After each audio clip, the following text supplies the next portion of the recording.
Hey folks, welcome back to Interpret Nation. In this video I'm going to be talking about Black Bolt issue 1. This is the first issue of the first standalone series Black Bolt has ever gotten. It's an epic moment in history, folks, and I'm going to be doing a review on this very comic book. To open this up, or start off, I'll talk about what Black Bolt is, who he is. Black Bolt is basically part of another group of superheroes in the Marvel Universe called the Inhumans. I might get into analyzing the allegory of the Inhumans sometime later in the future, but Black Bolt is an Inhuman. He's sort of considered the leader of the Inhumans, possibly the most powerful one, I don't know, but he's the one who seems to be in charge of the whole party. Black Bolt is in this issue imprisoned. We don't know, I think, who imprisoned him in the beginning of the in the beginning of the issue, but he's caught in a prison. And if we look at the opening panels, it looks like they sort of repeat. I'm claiming first. I'm gonna make a claim. I think this is a prison of perception. Okay, let me explain why I say so. So when we see Black Bolt in the opening scene. He's trapped in a prison, and for some reason they've made the panels repeat themselves. They've made a copy of the panels that slowly disintegrate into a different paneling style. It's a sort of gradual, almost sneaky movement away from a rigid paneling style. This to me expresses a freedom, a slow movement into a freedom, a slow undoing of rigidness. And it mimics the way it actually slowly mimics or accurately parallels with how imprisoned Black Bolt is in the issue. I think if you read this issue, you'll see that while Black Bolt is thinking of himself as potentially going to be free, he is allowed sort of from the panel artist's view to climb out of the panels, break the walls, jump across them. He's free from the rigidness of the panels. And what's amazing about mimicking the prison this way is we are actually trapped in the prison. We are trapped in the prison because we cannot see Black Bolt as free ourselves. So that's cool. But anyway, in the issue he also there's two types of imprisonments. One is the prison itself. The other is the chains that restrain his actual limbs. And then there's restrictions for his hands, there's restriction for his mouth. Everything has a restriction, a bondage, except for his perception, which is for me an ironic a reference to the fact that this is a prison of perception itself. And the reason I think it's purely about perception, again, another sort of allegory they've made, is Black Bolt seems to easily break the chains, almost telling us it's way too easy, like it was just something he assumed was imprisoning, but actually wasn't. It literally is that, actually. So actually what imprisons him in the beginning, the initial restraints, though being easy to break and him not realizing they're easy to break, means he was literally imprisoned by his perception in that case.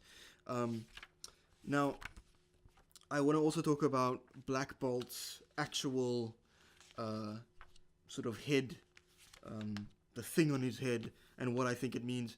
I think Black Bolt portrays objectivity itself and the suffrages of what it's like to try and be objective as a person, what you go through, and also itself what objectivity goes through being trapped in human perceptions.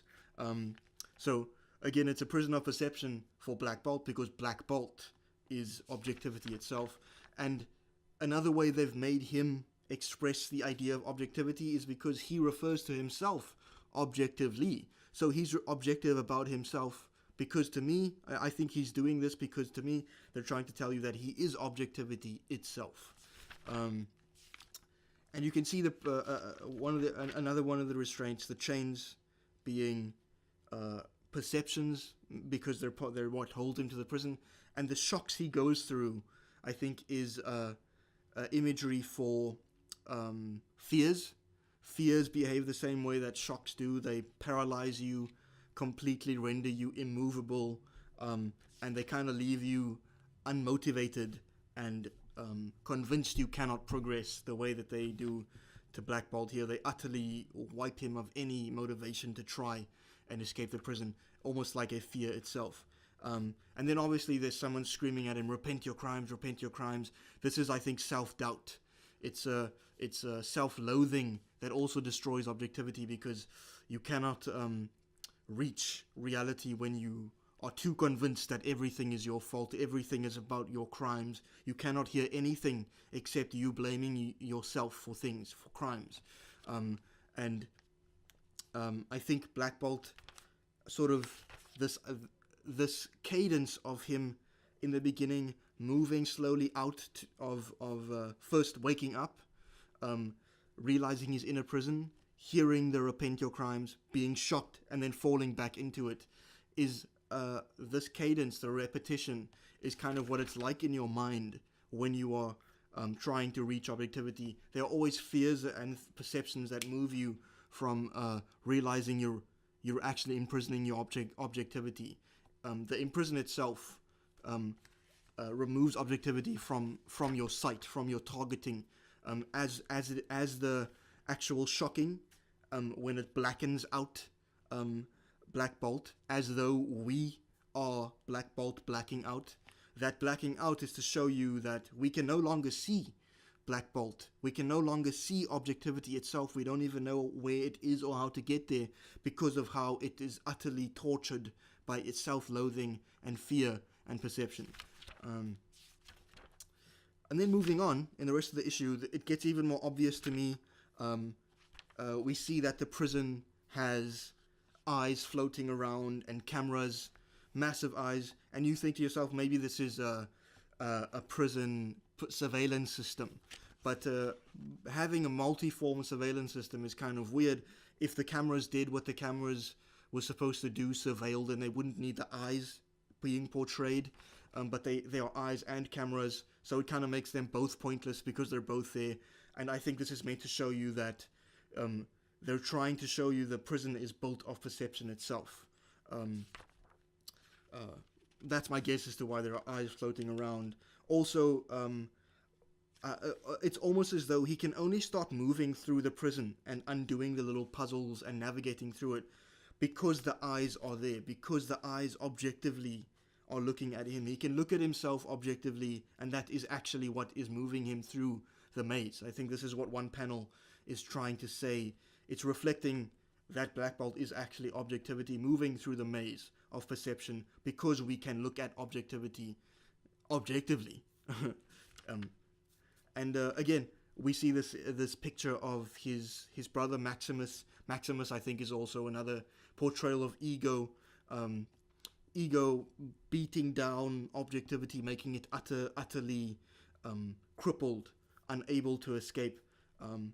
Maximus, obviously to me, means totalitarianism, utter dogma, obviously meant to be something that destroys your grasp of objectivity.